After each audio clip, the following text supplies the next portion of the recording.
ከሁሉ በፊት የኤርትራ ጉዳይ ከመነል በኤርትራ ክፍለ ሀገር የመገንጠል ዓላማ ያላቸው ድርጅቶች ጉዳይ ብልነው ነው የሚሻለው። በኢትዮጵያ አብዮታዊ መንግስት በኩል የተፈጠረውን ችግር ዲሞክራሲያዊና ፖለቲካዊ በሆነ መንገድ ለመፍታት የተደረገውን ጥረት ሰፊው የኤርትራ ክፍለ ሀገር ህዝብ በአጥናቆትና በደስታ ሲቀበለው ከወንበዴዎቹም ጋራ በመጠኑ ወደ ደህና ዓላማ ለመቃረብ ሲሞከር የኢትዮጵያን አብዮት የሚቃወሙና በምስራቅ አፍሪካ ጂኦፖለቲካ የተለየ ጥቅምና ዓላማ ያላቸው የውጭ ኃይሎች ነገሩ በሰላም እንዳይፈታ ባደረጉት ጥረት እንደተባለው ብዙ ውጤት አልሰጠም።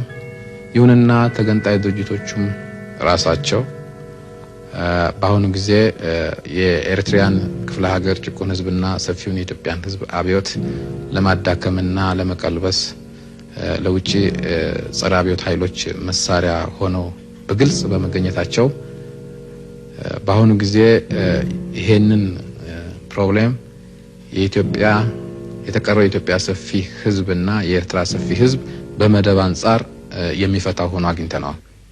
Is the military solution the only possibility left?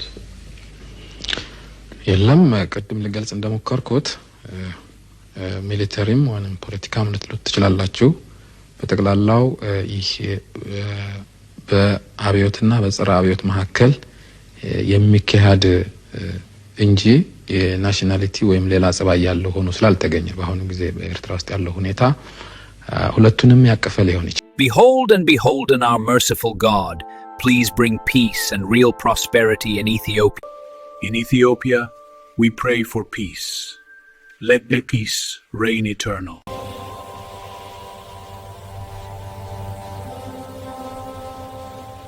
Behold and behold in our merciful God, please bring peace and real prosperity in Ethiopia. May peace reign within Ethiopia, uniting all hearts in harmony and love. Yes, we can. Together we will rise and shape our future with hope and unity. I am a black African. One day I will be the king of Addis Ababa. If you can't fly, then run. If you can't run, then walk. If you can't walk, then crawl. But whatever you do, you have to keep moving forward. The strongest people make time to help others, even if they are struggling with their own problems. I respect a person who respects me when I'm not around.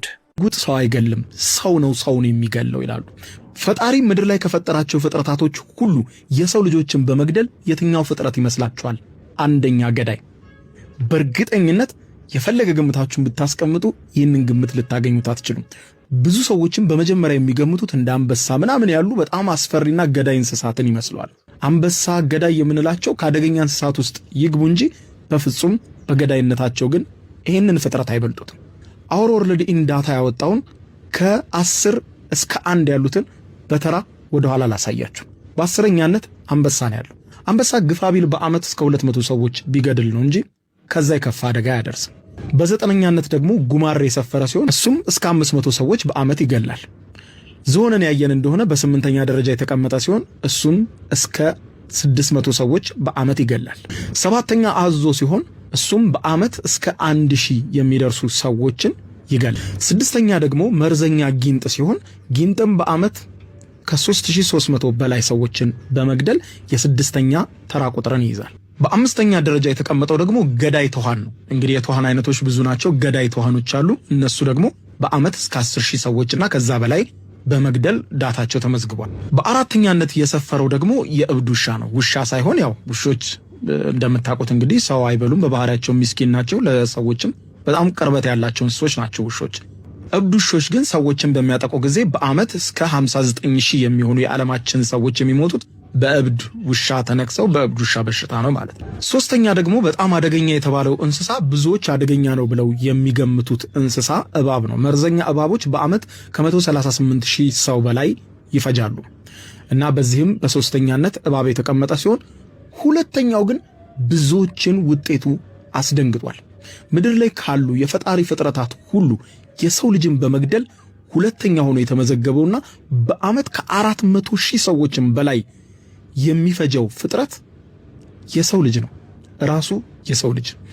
አወር ወርልድ ዳታ እንግዲህ ይህንን መረጃ ሲመዘግብ ጦርነቶች አይካተቱም። ይሄ ውጤት በጣም በርካቶችን እንዳስደነገጠ ይሄው የመረጃ መዝገብ አሳይቷል። ይሄውም ብዙ ሰዎች በአመት ሰዎችን ራሳቸው የሰው ልጆች በዚህ ያህል ቁጥር የሚገሉ አይመስላቸውም። ጦርነት ካለ ብዙ ጊዜ በጦርነት በጣም ብዙ ሰዎች ይሞታሉ፣ ያም ይመዘገባል።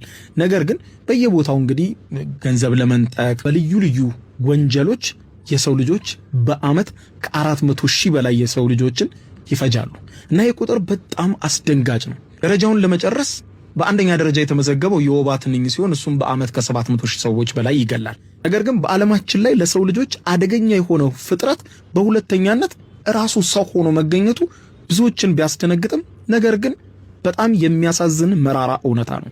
ለሰው ልጅ ራሱ የሰው ልጅ ጠላቱ ነው። ለዚህ ነው ብዙ ሰዎች ሽጉጥ ሰው አይገልም፣ ሰው ነው ሰውን የሚገለው ይላሉ። ምክንያቱም ሽጉጥ ማሽን ነው። ሽጉጥ ተነስቶ ራሱ ሰዎችን የሚገልበት ምንም ማግባብ የለም። ሽጉጡን የሰው ልጆች ናቸው አንስተው ሰው የሚገሉበት። ፈንጂ ቢሰራ የሰው ልጅ ነው።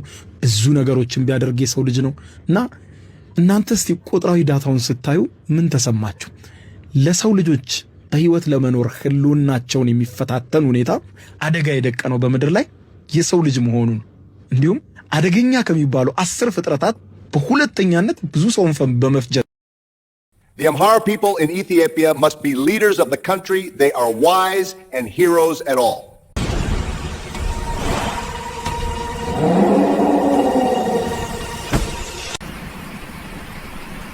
I am a black African. Ethiopia is the mother of the whole world. ባጫ በቀደም ባጫ ፌዘኛ ነው። ባጫ አንደኛ ወታደርም አይደለም፣ እስክስተኛ ነው።